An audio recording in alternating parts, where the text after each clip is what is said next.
and that is so short. Yeah, dude, I was about to say, dude, my computer's still loading. I couldn't share anything.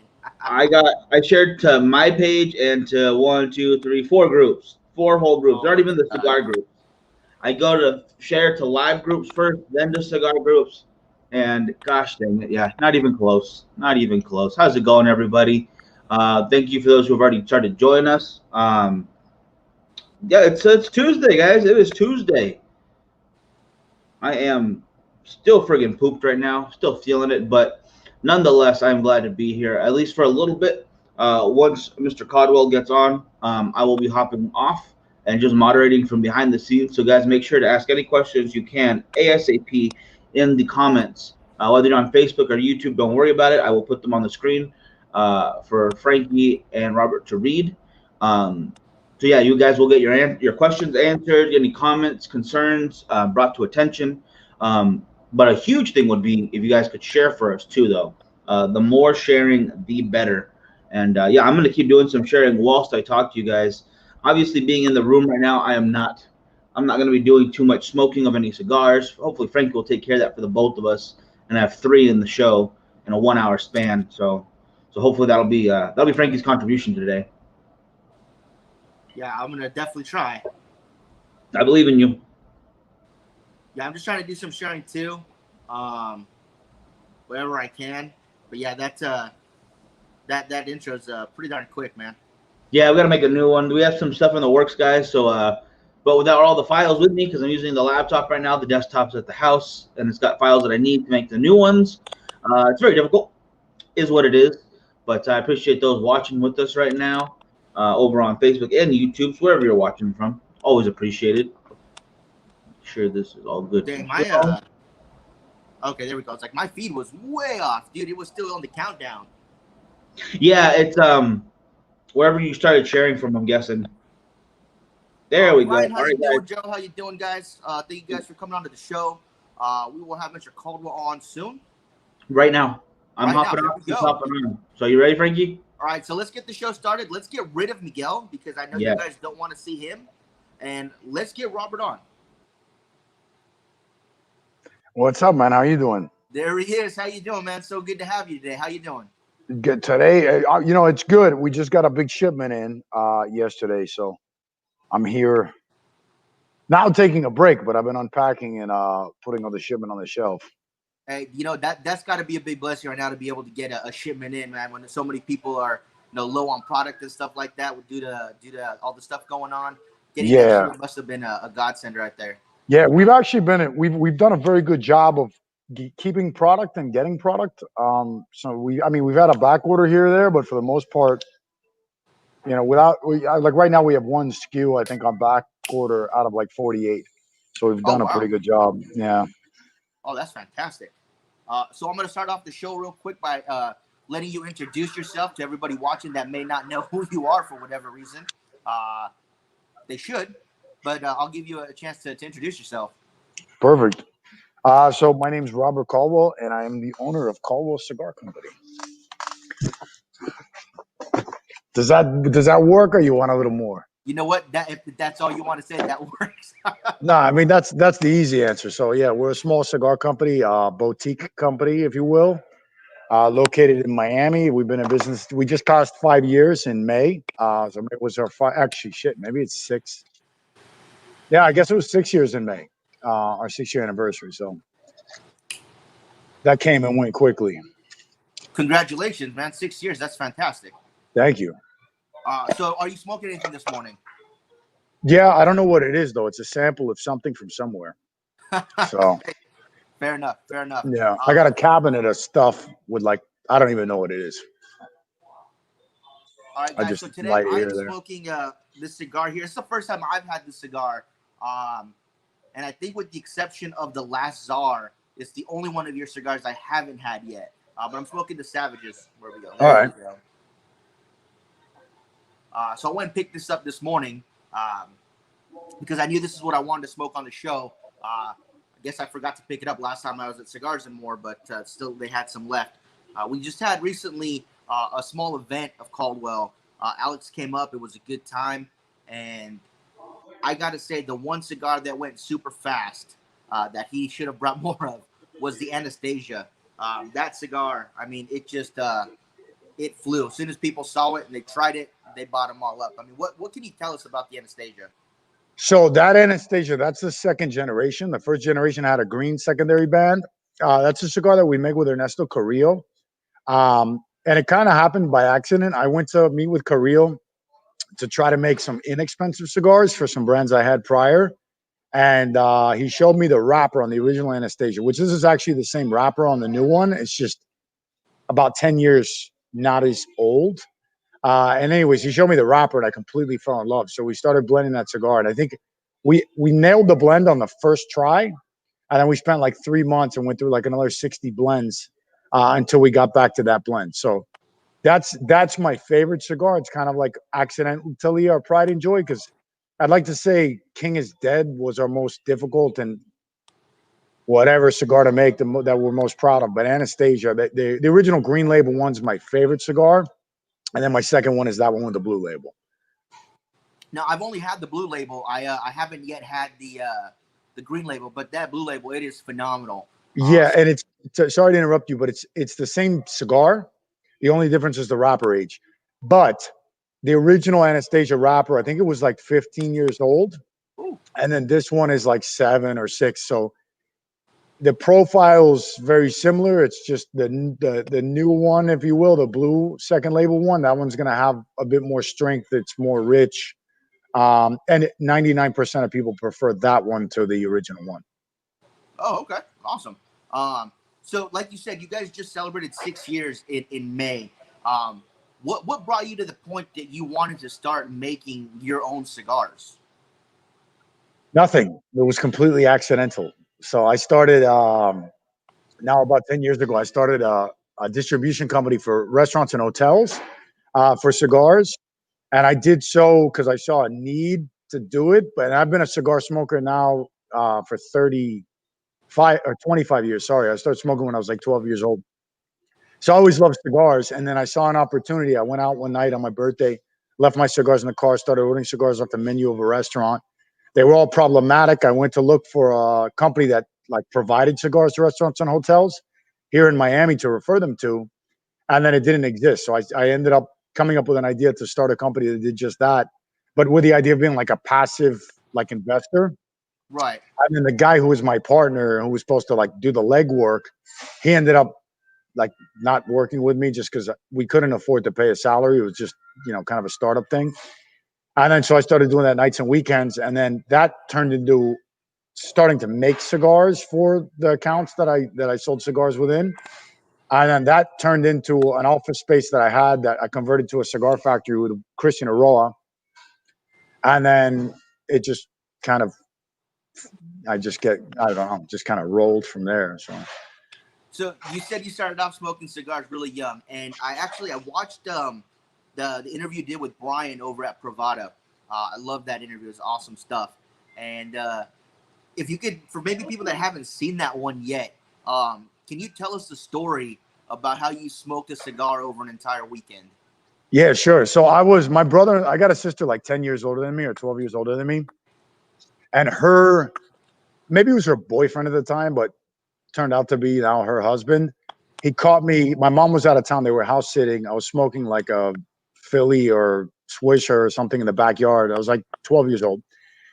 And he caught me smoking it. So then he brought me down to Carrillo's Cigar Factory in Little Havana, bought like a size or double Corona size cigar, really dark wrapper. We went back to the house to smoke it. His idea was to make me sick. And then instead I smoked like a third of it. I got, lightheaded and dizzy and shit. And then I put it in the ashtray. And then I went back the next day, smoked another third and the next day. So it was a completely adverse effect of what he was attempting to create. So, I ended up like completely falling in love with cigars that weekend. And so that's really how I got started smoking premium cigars. And it's funny because, again, his point was to make me sick. And instead it made me fall in love. And then the other thing that he did that was accidental and very stupid was prior to that, he had taken me, or I'd gone with him a couple times to South Miami to, whatever, like get an ice cream or whatever. And there was a cigar store that was like right there. So I'd go with him in the cigar store. He was very friendly with the guy. And at that time, I wasn't smoking premium cigars, but I was like just a troublesome kid smoking whatever I could find. And so, anyways, after he took me to Carril's, I rode my bike back down to that cigar shop, and he was friendly with a guy. And I'm like, "Hey, I'm Peter's brother-in-law." And when I'm 6'6", when I was 12, I was like 6'3", 220 pounds. I was a really big kid. So you didn't really forget. Oh no.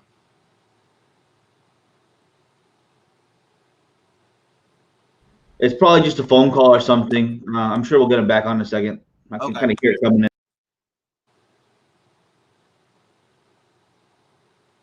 Sorry, guys. I think he might have gotten a phone call or something. We'll get him back in as soon as we can. I do apologize for that. But Brian, I love how you say you love his cigars. You first tried him out from small batch. Mike, is he back up yet? Let me know. King is dead is bomb. I agree. Last Czar. I have not tried the Last Czar yet, but I definitely will. Anastasia is definitely a fantastic cigar as well. Mike, see if you can back him out and back him back in, just so we can see what's going on. What I think happened was John came in, and I think he broke it. I turned off the Wi-Fi. Yeah, he turned off the Wi-Fi. For the third time. So, sorry, you guys have to see me now. I'm not 6 anything. I'm 5'6", very short. But let me know when he comes back on. Absolutely. Well, oh yeah, so I'm hopping back on with you for a quick second. Yeah, that was some really interesting stuff. Now I want to hear that story. Oh my goodness. Hey Cam, how you doing over on YouTube? And put that in the comments real quick. Boop, boop, boop. Yeah, there we go. Appreciate it, man. Andrew, thank you for joining us over on Facebook. Appreciate everybody over there. Dylan, you too. Gosh dang it, yeah, that was getting real good. Yeah. What do you call it? And yeah, Jeremy's absolutely. Bless you. Jeremy's absolutely right. It is John's fault somehow. I don't know how to explain it, how to prove it, but it's definitely his fault. Tom has also hopped on. Hey, Tom, how you doing? So we'll give him just a moment to hop back on, and I'm sure he'll be back in just a second, guys. But so far, how's that smoking for you, brother? It's smoking really well. It's got a nice burn line going. There we go. It's good. But yeah, I definitely want to get him back on as soon as we can. You know, I don't know what happened there, so we'll have to figure that out. I'm sure it was something with the phone. I mean, I think I saw the headphones going in, so obviously things like that just happen. So I'm sure we'll get him back on in a minute. Okay, yeah, just give me a heads up when he's ready to come back on, and we'll get him back up. There we go. Yeah. Yep. Okay. It's just 1 second. All right. I'm hopping off, and he's hopping back on. All right. I'll see you in a minute. Sorry about that. Our Wi-Fi went out in our office. Oh, no worries, no worries. Yeah. So and then I had my. Whenever we have a problem like that, I usually blame my brother. It's just the way we do things around here. So if you want to blame him too, that's perfectly all right. There you go. Yeah, and then I have my my adapter for my phone. For the the little thing to plug in the cable into your phone, I had it in my car, so I had to go out to the parking lot. So, anyways, where I was, I think my brother-in-law made the mistake of taking me to a cigar shop that he frequented to buy cigars.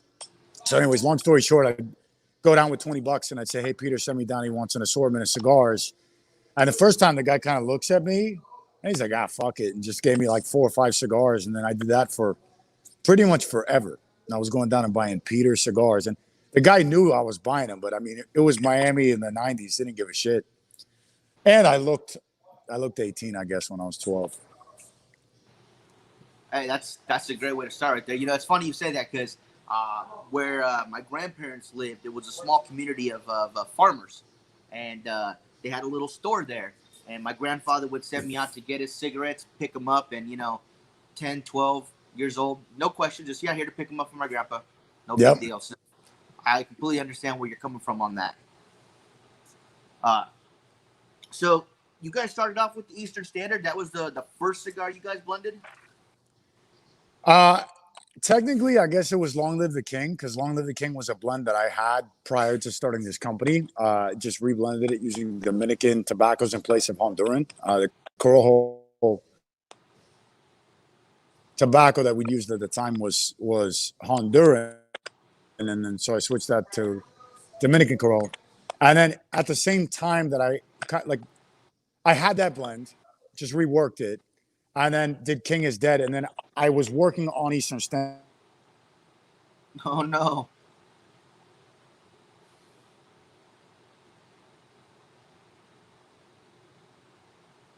Oh no.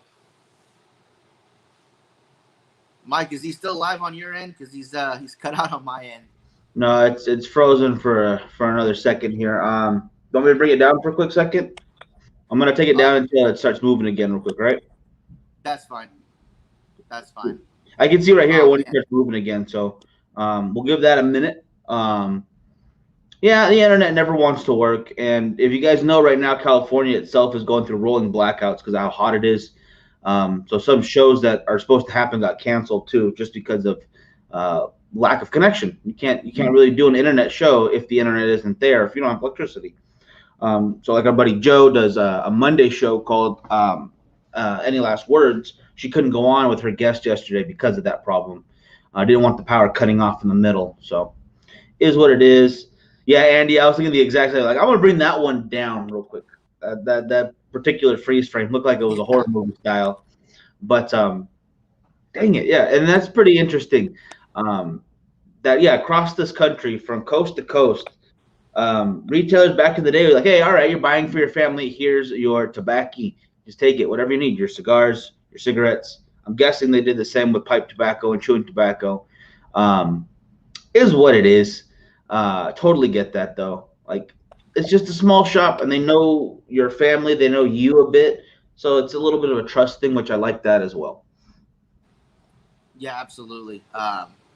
Still funny. You wouldn't be able to get away with that shit these days. Everybody's so worried about everything and getting in trouble that would just not fly. All right, you ready? Yeah, let's do it. All right, we shouldn't have any more problems, so we figured out the fucking problem. So, anyways, I was connected on my cell phone, and the internet reconnected and then kicked me off. But apparently we have a new cleaning company, and they unplugged the internet from the wall, and then one of my guys here, I guess, figured it out, plugged it back in, and then it kicked me off my phone. So we shouldn't have any more problems. No worries, man. No worries. People are having fun making fun of us for this, letting us know how we're messing up. So technologically insufficient Zoom call. There you go. So again, we talked a little bit on the Eastern Standard, and then the Midnight Express, which is the Maduro. What more can you tell us about that one? So that cigar, that's an interesting cigar because we when we launched our core portfolio, we didn't have any Maduro, and then as we extended it, we didn't have any Maduro. And I'm not a huge Maduro fan, so the first Maduro that we had was the Eastern Standard Maduro, the Midnight Express, and the idea behind that was to create a cigar which is by nature a Maduro, but like the essence of the cigar would appeal to somebody who's not a Maduro smoker. Just because I wanted to make a Maduro for somebody, like I'm not a Maduro guy, so I want to make a Maduro that worked for a non-Maduro guy. And now that cigar is working pretty well, but it was, I think, took a long time till it started to work, just because Maduro guys wanted a Maduro. And then non-Maduro guys, you'd have to like tell them, hey, I know you don't like Maduro, but this is made for somebody that doesn't like Maduro. So it took a while for that cigar to catch on. And then since then, we launched Long Live the King Mofo, which is a Maduro. So that's like more of a classic.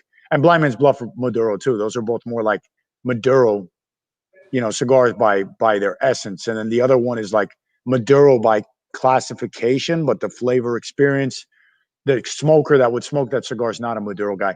So anyways, that was a very good lesson because that's where you think you can create the market. But if you're not like, this isn't technology, it's not fucking Apple. A Maduro guy wants a Maduro. Right. A non-Maduro guy doesn't want a Maduro. So that was I love that cigar.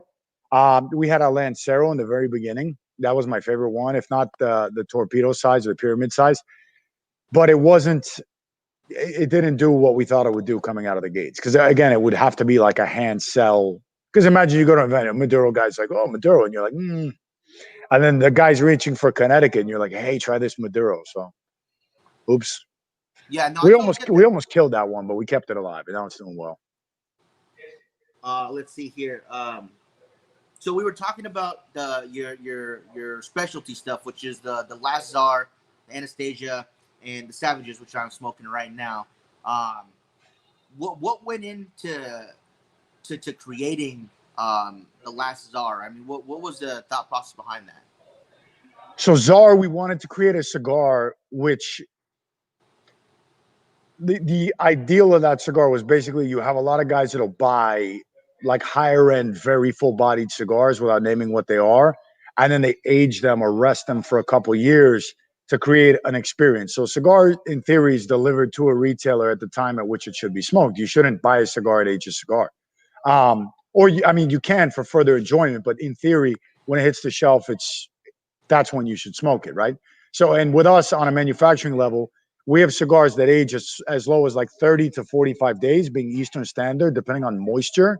So the amount of moisture that's in the factory floor will affect the way that it ages, even in the controlled environment, because you don't want to take it out and pack it in a higher moisture environment. So then you let it sit, or it will naturally be, but you don't want it to go like crazy. So you let it sit depending on rain and shit like that that's occurring in the area at the time.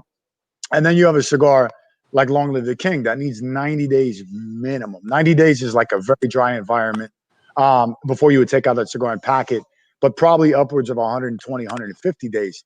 And then you have a cigar like the Mad Mofo, which that one needs minimum 150 plus days. So that cigar really needs to age a long time before before it's to a point where we want to put it on the shelf.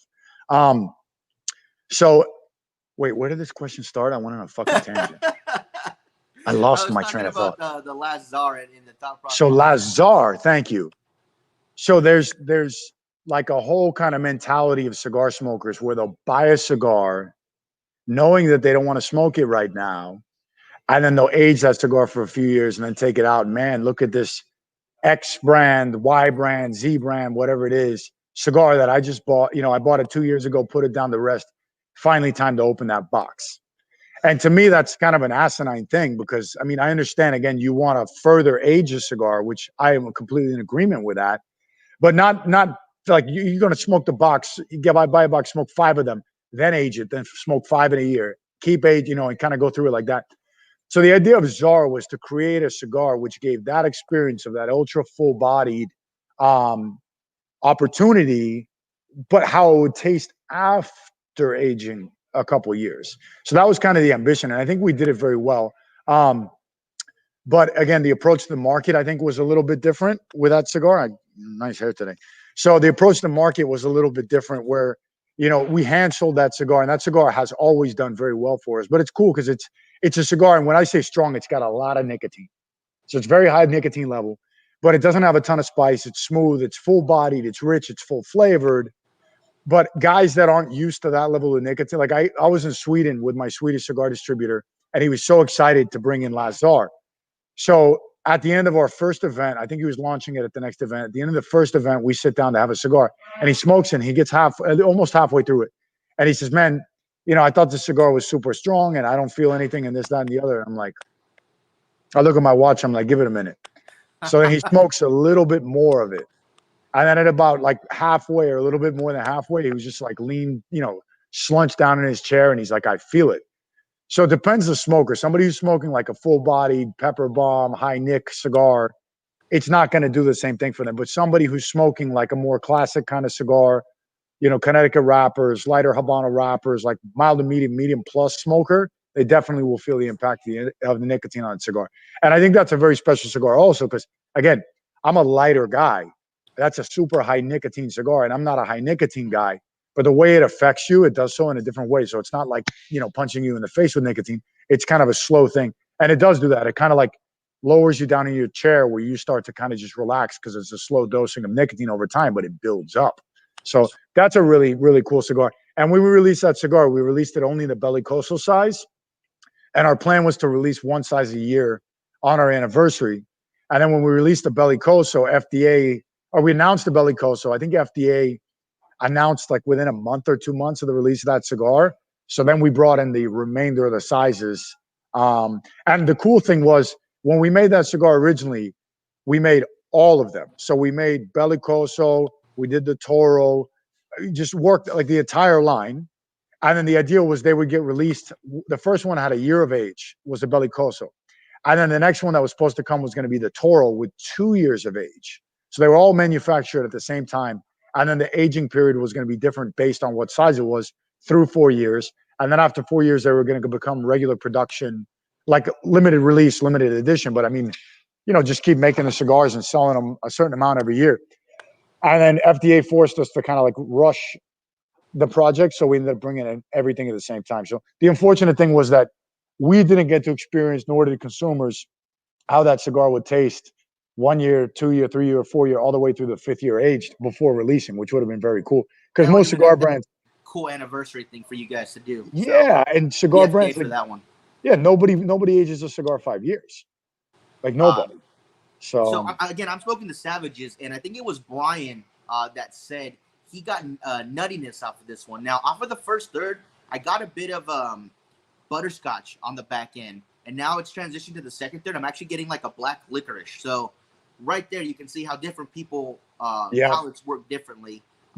When you smoke this cigar, what do you get? So in fairness, I don't smoke a lot of that cigar.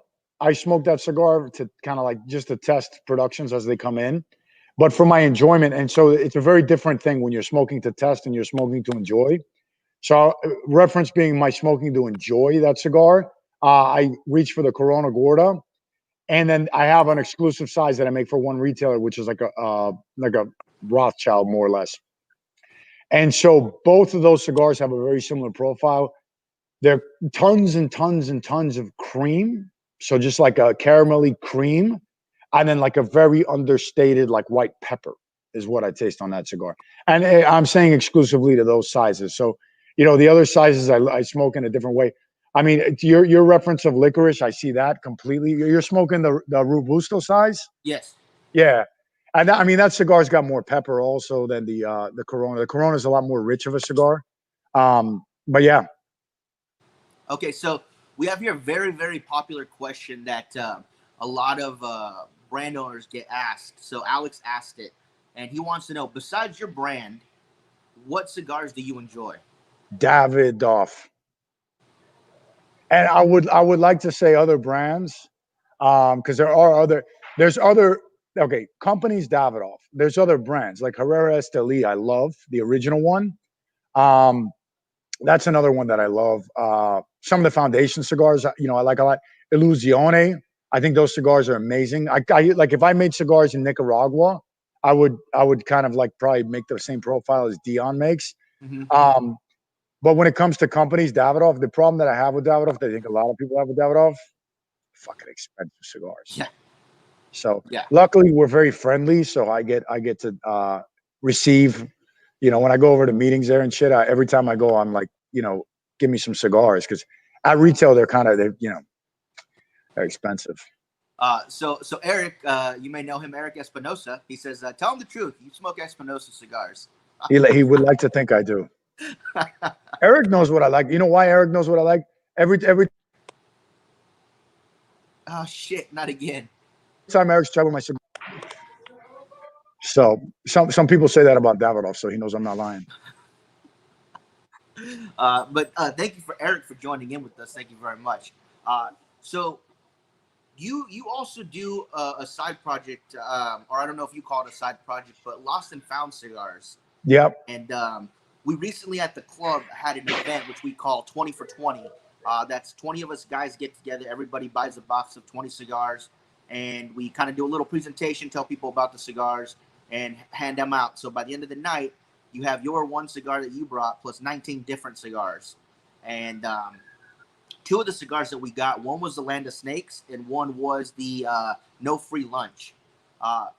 What can you tell us about those? I mean, the marketing on those things is amazing, because, I mean, the Land of Snakes package was hilarious. And you've got several more in that line. What can you tell us about those? Yeah, so as I mentioned, I started making cigars on accident. I started Caldwell Cigar Company on purpose because I was already in the industry, but Lost and Found, that was I stumbled on that. So I've always been, and I mean, you can appreciate this, and everybody who's watching this can appreciate this. Every cigar factory I've ever walked into, I've said, hey, what happened to this cigar? Because there's always like that cigar that guy made that was amazing, but he doesn't make anymore. So after I stopped working with Christian, before Caldwell, there was like a 6-month window. And I went down to DR because I started working on Caldwell. And I went to visit a manufacturer and I said, hey, what happened to these cigars? And of course they discontinued them. And of course they know I discontinued them. But my whole point is like, give me the fucking goodies on the way out the door. And by the way, that works magically. You go to a cigar factory, you know something you love that they stop making. They always got a little bit. So, I leave with a handful of cigars, like 3 or 4 bundles. And I go up to Ohio to visit Tony, who owns La Barba Cigars. And I get to Ohio and I crack the bundles and, whatever, smoke them. And he and his dad are smoking these cigars. And his dad's been in the industry like 40 years. And they're just like, what is this? And I tell them what it is. And they go, you got to be fucking kidding me. How'd you get that cigar? And I'm like, I just did what I do. I got my little bundles on the way out. And they said, can you get any more? And I'm like, I don't know. So then, anyways, they pushed me to call the factory. I called the factory. I said, do you have any more of these? And they said, yeah, we have X amount of each one. So here's the price, but you can't tell anybody what they are, but you can import them as nude bundles. And I said, perfect. So I brought them in. I sold them to Tony and his dad at the store.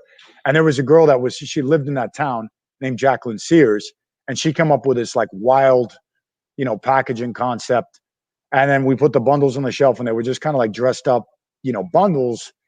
And honestly, I think it took about a month or something like that. And then somehow, somewhere, I think it was Cigar Cartel. A couple of guys picked up some bundles, and then they got on the internet, and guys started looking for them, and then they all sold real quick. So then we started just adding fuel to the fire. So that's a fun project. It's unique because it's identifying like aged cigars. This is my business partner, Hernando, by the way. What's up, guys? So yeah, so we take old cigars that have been sitting around forever. Normally they're discontinued cigars or they're limited edition overruns. Those are really the 2 things we go after, and then breathe new life into them with new packaging.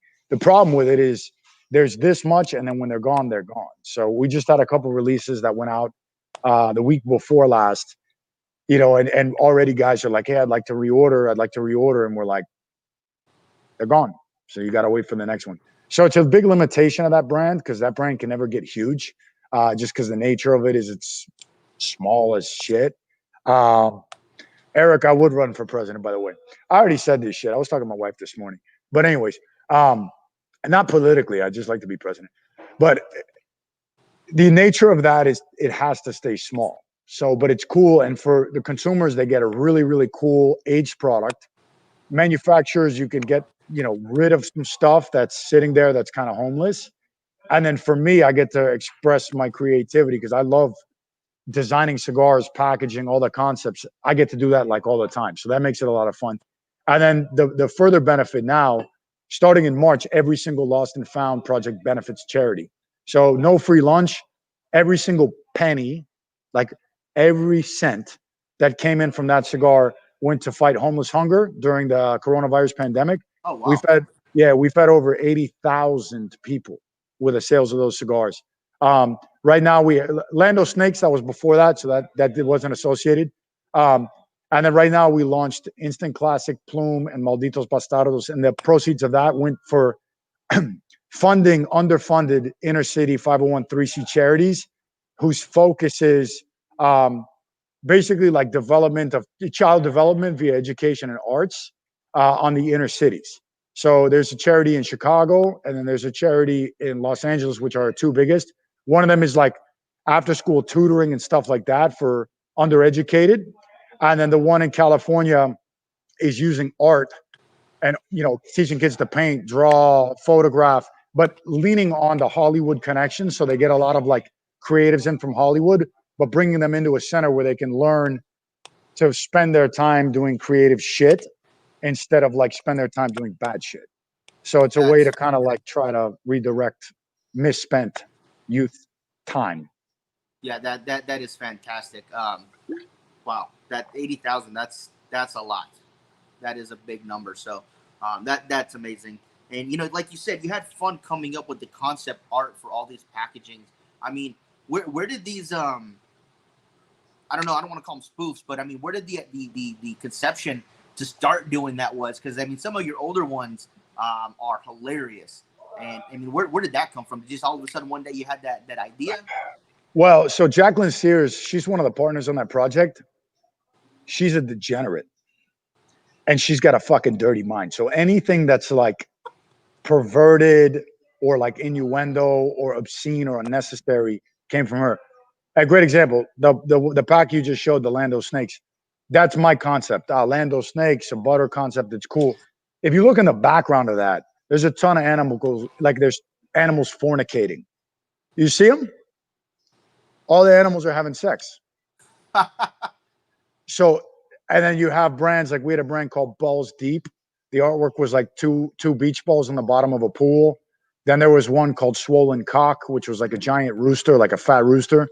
So all that perverted shit came from her. The stuff that's like a little bit more adult, I guess, came from me. So like La Whatever and Paradise Lost and some of those brands. But anything that's just like degenerate came from her. That's fantastic. That's fantastic. So the Bastardos came out with luxury a couple months ago, and then this past month they came out with the Anastasia in the Lux Cigar Club box. Can you tell people what the process is for something like that? For the cigar clubs? Yeah. I mean, honestly, they just, they reach out to us and ask us. There's a lot of clubs and they have a lot of different themes. So you have some that want to front run, and maybe get something kind of before it comes out. You have some that want like just regular product. There's one actually, unless it's a regular brick and mortar, they won't buy it. If it's a limited edition, limited production, small production, they don't want it. They want to find like very good cigars that a guy can go to the brick and mortar and buy. And then there's another club or two that they want like just exclusive stuff. So each club is a different method. So there's not really a science to it. It's kind of just they reach out to us and ask us, depending. But the funny thing is I forget, who's got what method. So one of them will reach out to me, hey, we want to do something for the club. And I'm like, yeah, why don't you put Blind Man's Bluff in the club? And they're like, no, we want this type of product. And then you got to, either it's a lost and found, or it's one of our limited editions, or it's one of our regular productions, or maybe there's a specialty size. So each one's kind of different. So I think luxury is kind of, more down the middle. I think they have, some specialty limited products. And then at the same time, I think they also have some regular products. So they mix it up. Now, you guys also distribute for La Barba, correct? Yeah. How did that partnership start, and what's that like adding that to the portfolio? So Tony Bellato's the owner of that brand, and he blended his first cigar at my factory in Miami and then produced the cigars with Christian in Honduras. And so when I started manufacturing cigars in DR, Tony jumped ship and then came and started making cigars with us. And then, he was selling cigars and it was very like kind of small. And then we kind of talked him into allowing us to distribute the product for him. So we started distributing about 3 years ago. And it's been very good because I think we sell like maybe 10 or 15 times more cigars than he did because he was very small. So it's done a good job because it's filled the market more for, guys that want, smaller cigar company like approach. Because I think to some people we're too mainstream. You got a lot of retailers that focus on like ultra boutique, and we're not in that category anymore. And then Tony's a great guy. He's a team player. So he's very helpful, with all things Caldwell, with all things La Barba. So we've put him on a plane before and sent him to Caldwell events. And then we've gotten on a plane and gone the other way and done La Barba events. So it's a very like symbiotic working relationship that we share with him. Fantastic. So we actually had Jeremy on about a month ago, and I mean that guy is awesome. What was it like bringing him into the team? So he started with me with Christian, and I knew him very well. In terms of starting with us, it was good. Jeremy started with us as a sales manager, having no management experience. So he kind of grew his way into that role. So that was fun. I think it was kind of like it was a hit the ground running type of thing, but he's done a fantastic job. So representing our company, training people, the ins and outs of the business. But that's been very cool because when I started working with Jeremy, it was strictly like in a sales, and he's a great sales guy, but it's strictly a sales thing. And then we kind of took the sales thing away from him, and then we make him like people, manage people and key account relationships. But he's an awesome guy. And he also, by the way, he's an owner of the company. So he worked hard enough to earn himself, a little cut, which is very cool. Yeah, that is awesome. And I got to say, you guys have a great rep out here in Alex. It's a pleasure getting to hang out with him anytime he comes through. And especially when we did the event, it was a lot of fun. He made it really enjoyable, and yeah, it was. I just can't say enough great things about Alex. So Yeah, he's an awesome guy. yeah, absolutely, he is. So for someone that might be new to Caldwell cigars, and let's say they're gonna do a nice day of smoking in a Saturday, great weather, gonna be outside smoking all day, where would you have them start? Where would you have them go? Where would you have them finish? I'd probably start them on Eastern Standard. I think that's a good choice because it's got a ton of flavor. And I think that kind of like the ethos of the brand is represented very well because it's a mild to medium, creamy, smooth, rich cigar with a ton of flavor. And that's what we try to produce. We have different strength levels, different body, all that stuff, but we always try to have something that's very well balanced, rich with a lot of flavor. And Eastern Standard, I think it's the best kind of showcase of what we do because it's a light cigar that smokes much bigger than it is. And then from there, I'd probably King is Dead and then finish with Long Live the King. So King is Dead's medium to medium plus, rich, creamy. And then Long Live the King's going to be fuller bodied, sweet, spicy. But all those cigars, that's our core collection, those three brands. All those cigars represent the company very well. But I think starting point has to be Eastern Standard. Now we didn't actually talk too much about the Blind Man's Bluff. Can you tell us more about those? Sure. So that cigar we make in Honduras, that was the first cigar. So the Caldwell portfolio is built off like super aged, very rare tobacco or harder to find tobacco. And then Blind Man's Bluff was our first cigar that was made to be kind of like a mainstream cigar. Every cigar that we make has a production capacity.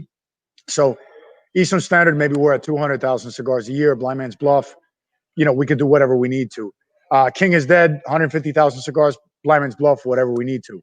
So it was built to fill that gap where we could always have cigars in production, and then also the price point. So Caldwell, not in California, of course, but Caldwell, non-tax, let's say runs like 11 or 12 up to like $15, $16. And Blind Man's Bluff was like at 8 or 8.5 to like 10. I think when we started it was $7.50 to $9.50, but then with FDA and bullshit, the price has gone up a bit. But I think it's like 8 or 8.50 to 10.50 right now. So it's a different type of cigar. It's kind of meant to be like a more everyday cigar in price point, and then also in convenience because we always have it. And then when we started Caldwell, we didn't sell anything online, and then Blind Man's Bluff was our online product. And then of course, and that was actually because of production. So the first year we could only produce like 100-something thousand cigars, and then it's steadily grown. So when the catalogs and the online and the distributors came our way, wanting product, we said, here, this is what you can have. So that was kind of our high-speed brand. Now, our good friend Richie is saying that you really like the feeling of an 8x80. So says the guy with a fucking profile pic that's a selfie like that. He probably rubs that shit all over his fucking face. Look at him. But Alex, he just joined us a second ago. He said he's a Maduro smoker. What's the one you would select for him that has the most flavor but not being too overpowering? Probably the Long Live the King Mofo. That's going to be a full-bodied cigar, but it's very well balanced. It's super rich. And the nice thing with Caldwell is that we don't have any cigars that'll blow your socks off. There's nothing that's like super spicy, super rich, super intense. Everything's very like just kind of happy and rotating around the medium bodied spectrum. So that's going to be, for us, it's super full. But I mean, for the regular cigar industry, if like the strongest cigars at 10, that's still going to be a 7. So that's a good cigar, I think, for that. Now, recently they announced that they may be pushing back that September 8th deadline for the standard equivalency. How has that stuff affected you guys? Other than obviously you guys said you pushed up a lot of your production stuff. Obviously limiting what we can do. So over the course of the last several years, we've done a couple projects, but we haven't really done much new. And little adjustments that you'd like to do. So you mentioned the Midnight Express earlier. I'd like to change the size there. So there's one size that I'd rather change for a different size, but I can't do that.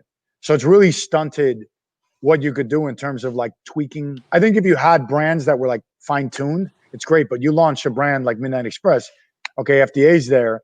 Now, okay, the pyramid doesn't sell as well, and maybe we would like to add, like a 60 or something like that, and you can't do it. So that's been a big limitation. And then outside of that, I mean, just the headache, turning the wheels, the additional costs that have been implied, whether it's, it costs us more to bring in cigars now. We have to pay the government, legal fees, all the time and energy we've spent as a company digesting the information and then acting on the information.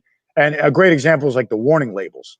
I mean, we must have spent probably collectively about 6 weeks working on warning labels, adjusting every one to the box and this and the spreads and, getting a method at the factory, how to apply the warning labels and really training them on what, and it's like, no, you don't have to do that anymore, which is great. I'm glad we don't have to do it. But that was a huge process. Mm-hmm. Mm-hmm. Huge. We were like, I think within a few days of pressing send on a PO to the box factory, which is in Portugal, by the way, to change our boxes to accommodate for that warning label. And had we done that, I mean, we would have done that, and we would have either had a big blank spot on our boxes for the next 6 or 8 months, or we would have put warning labels on them or a sticker on it. So, I mean, a lot of that administrative work and the clerical work and the accounting work, lawyers, all that shit, I think is very time consuming and expensive for a lot of companies. Yeah, no, absolutely. It absolutely is. So we're coming down to the last few minutes here, but before we let you go, do you have any suggestions on pairings for your cigars, whether it's food, alcohol? There we go. Black licorice. That's it. That's all Best you need. thing. No, you can't get a sweet one. You can't get a salty one. You can't get candy. You got to get these little pure black licorice things.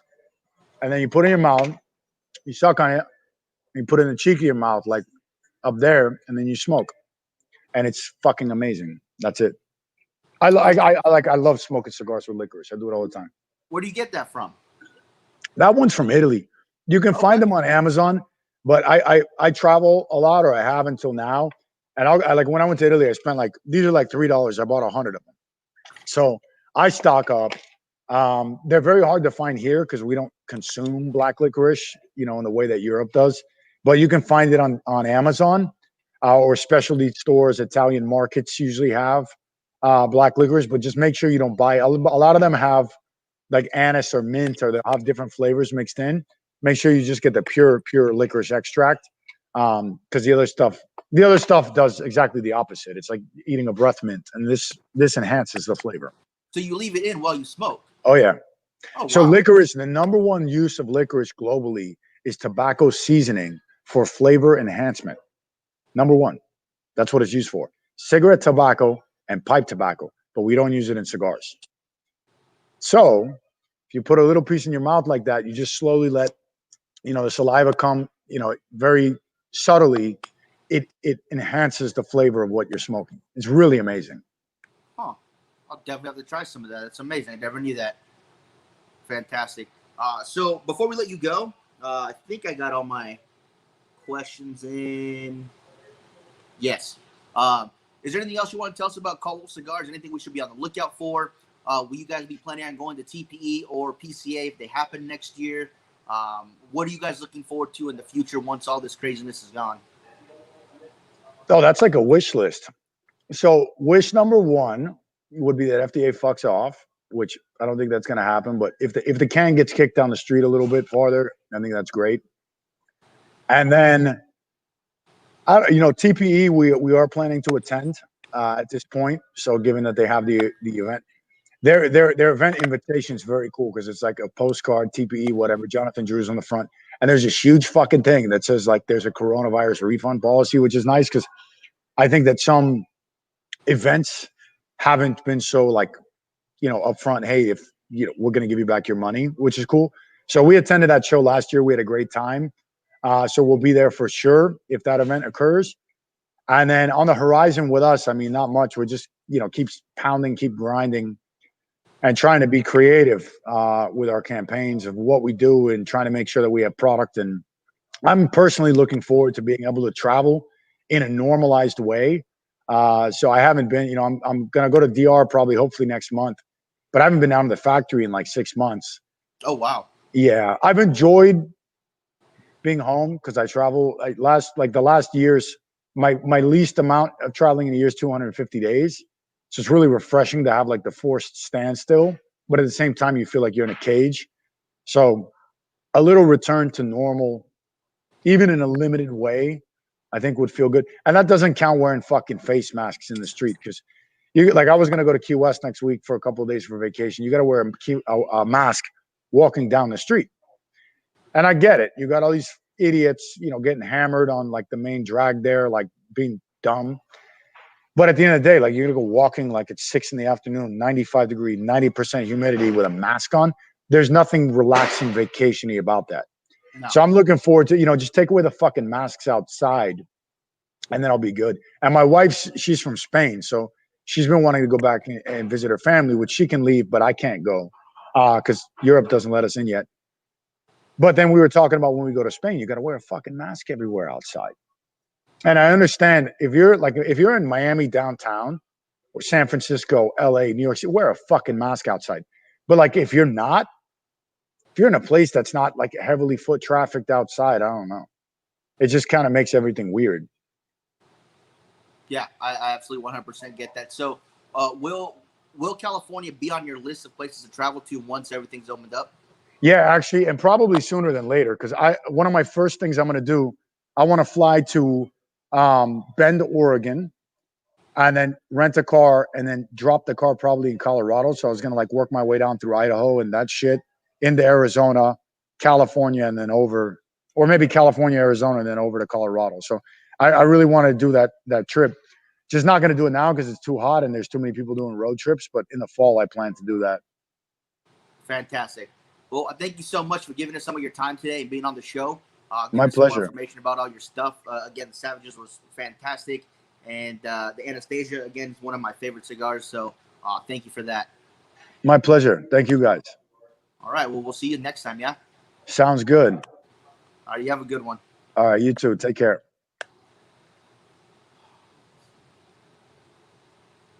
All right, guys. So I hope you guys enjoyed that interview there with Robert Caldwell Cigars. I had a great time. Andy, thank you for joining us. Everybody else also, thank you guys for joining us so much. Sorry we didn't get to as many of your guys' questions as we wanted to, but I had some of my own, and plus I want to make sure we gave him plenty of time to talk. Mike, I don't know about you, but I definitely want to try that licorice thing. That thing sounds awesome. I am so disappointed that's a thing. I didn't realize. I hate licorice. I hate licorice so much. Now I'm going to have to try so much licorice. But if it works with the cigar, because some foods or some flavors that you get out there, you're not going to want it on its own, like almost ever. Like when was the last time, like, man, I really would like to go for some wood today. Like, no, I'm not going to go chew on a piece of bark. No, I think I really got to try it before I give my final assessment. Because licorice has never been on my top of like, man, I really need to find out what I compare my black licorice. Cannot wait. Yeah, it's just never been on that list for me. It's like those Beyond Burgers. Like, oh my gosh, they're everywhere. Better try one. No, I don't want a Beyond Burger. I want beef. Where's the beef? All right. So I'm just, I had no idea. That blows my mind a little bit. But now I can find pure licorice, though, pure black licorice. I was say I am a fan of I think what is it, Red Vines that makes black licorice. I like their Twizzlers, whatever it is. I like that, but I guess that might not be real licorice. I'll have to go and find some actual real licorice. Excellent interview. My office mate may have blushed once or twice at the language, but at least she is learning about cigars. I'm sorry about that, Paul. Sorry, Paul, but I think you dropped some real knowledge there. Along with it. And it was hilarious, man. I really hope he goes to TP. I hope we all get to go to TP, first of all. But I'd love to hang out with them and get to know some more information, not just about Caldwell, but about the entire team. They all seem like really good guys. Oh, absolutely. But like I said, I already like black licorice. So now I got to try some real authentic black licorice, pure black licorice, and see, especially with this cigar, because like I said, that second third, I was getting a hint of black licorice on the back end. The first third was more butterscotch. Which is crazy because I had some of those candies in my room. I was like, oh, I just had one like the other day. I was at the dollar store, I think, and I bought, how they have the butterscotch and then the peppermint and then cinnamon flavored little candies that come in a little cellophane. I bought a bunch of those because I like those, and it reminded me of the butterscotch one. And then of course black licorice was on the second, third. Last year has been a lot more woody, a lot more spicy. I like that. I didn't get a whole lot of the nuttiness that I think Brian was talking about. Yeah, Brian mentioned that earlier. But again, everybody's palate's different, so everybody's going to pick up on different things because nobody tastes stuff the exact same way. So it is what it is. Yeah, and not to discredit Dollar Tree or 99-cent store. I love both of them. I do shop in there all the time. But gosh dang it, where do we go? What's that grocery store? The 24-hour one by the house? Food Co? No, not Food Co. Dang it. Winco. Come on. Winco. Yeah, they have their bulk candy in the back, and basically same price, 5 times better quality of your different candies and stuff. Especially if you want just that little sweet bit, and if you're looking for different sweets, because you have your butterscotch, you have your peppermint, you've got your honey, or whatever kind of flavor you want to kind of pair with your cigar, and you really man, I want to experiment today, so just a little piece here and there. I would go to to Winco, excuse me, and get a bunch of different stuff, and it's real cheap, and it's not like you're gonna have to buy like gourmet chocolate or anything, nothing like that, nothing crazy. Right. Art, how you doing, brother? Hope you're doing well. Creamy Hey, like Art. peanut butter is what I noticed, is what Brian said. I'm gonna throw that on the comment real quick. Which also makes sense because he was saying there's a lot of creaminess to that cigar. So yeah, that's probably the stuff that he was talking about. That makes perfect sense to me right there. But Frankie, yeah, you did a pretty good job. I think I would have done just fine. Thank you guys not for mentioning Blind Man's Puff anybody in the comments. I appreciate that very much. I'm sure that's a story I will have to tell him in person one day, and that's going to be a very fun conversation. I wanted to bring it up, but without you actually on the feed to defend yourself, I didn't want to do it. But still, it was a lot of fun talking to him. So hopefully we'll get to talk to him again at TPE and do a little bit of a live interview, hopefully without masks on. Yeah, hopefully. I'm tired of them. I have to wear this one here everywhere I go, even to escape the fire last night, which was not real. There was no actual fire. It was an alarm that got pulled in the middle of the night, and I had to throw the mask on. I was sleeping all natural, as I like to do when I'm in a hotel, so I had to throw clothes on real fast and head out there. And when I get downstairs, nobody would even get up from their gambling tables. Everyone was still gambling. It was still packed down there, and you had a bunch of like coming in on a Monday or leaving in the morning people in the rooms, like sleeping, trying to do their thing. Just like literally, what's going on? Oh, all right. Staff wasn't mentioning anything, so I went back to my room like, nah, forget this. I'm going back to sleep. But this has been ridiculous. It feels I just don't like it. So I don't know why Tom gave us an angry face, but I guess he wasn't happy with something. Thanks, Tom. I saw I think it was about the FDA regulations. Oh, okay. I'll give him that then. That's the thing. Like, I forget sometimes, like, you're gonna put your emotional stuff or your emojis, whatever you call them, in middle spots here and there. Like, if someone puts a laugh one and we're talking about something serious, it's like they probably did it earlier or something. Or if they do a sad face one, it's probably from some other facts that we brought up, like the Balmoral stuff yesterday. Someone put a sad face on the morning show. I was like, well, why is it? Well, because we were talking about them not selling in the U.S. anymore. It's not that the whole show's sad or anything. I'm sure Paul, or wait, who'd you say it was, Paul, or was it Tom? Tom. Yeah, Tom probably wasn't angry at the whole show or anything, but it is what it is. Having said that, we are at the hour, brother. Okay. Thank you guys so much for staying tuned. Don't forget, you guys, Miguel will be on tomorrow morning with Joe, yeah? Joe's going to be on. If you want to hop on, Frankie, I'll send you a link, but don't worry about it. Get some sleep. Yeah. Don't forget to check out Cigar Rights of AmericanCigarRights.org and donate to Cigars for Warriors whenever you guys get a chance. Balmoral Cigars is no longer to be selling in the U.S. They have decided to discontinue U.S. distribution and focus more on the European market, which is unfortunate because, I'm a big Balmoral fan. It's a cigar that I chose for our 20 for 20 event. And like I've said before, if anybody heard the story, we used to have a guy named an older gentleman named Joe who used to work at Cigars and More, usually on the weekends and stuff. And one of my things that I like to do, because I really liked the way our palates were similar. I liked a little bit stronger of a cigar than he did, but for the most part, we liked the same stuff. And one of my favorite things to do was to go to Cigars in the morning and say, hey, Joe, pick me out a cigar. And, he would pick me out a bunch of cigars, well, not a bunch at once, but, every Sunday would go, he'd pick me out a different cigar. So over the course of that time he was working there, I tried a lot of new cigars that I had never tried before. And the one cigar above all that really stuck out to me was the Balmoral line. And ever since you introduced me to it, it's a cigar that I really dug a lot. So thank you to Joe for that. It's very good. Yeah, but with that being said, guys, we'll let you guys get back to your day. Miguel will be on tomorrow with Great American Morning with Joe, and we'll be back Thursday. I'm just messing with you, man. I wanted to see if you were going to comment to it. I'm gonna switch mine to angry face too now. Oh, so angry. No, I'm just kidding. All right, guys. There's probably more to the story there, but it's their business decision. I don't even want to.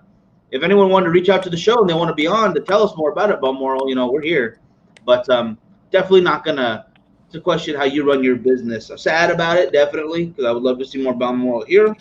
But also, I understand that from their aspect, it probably makes more sense for them. But I went ahead and I pulled a JFK and I bought up all the Balmorals that Cigars and More still had in boxes. So I got a few boxes of Balmoral. So I JFK'd that shit.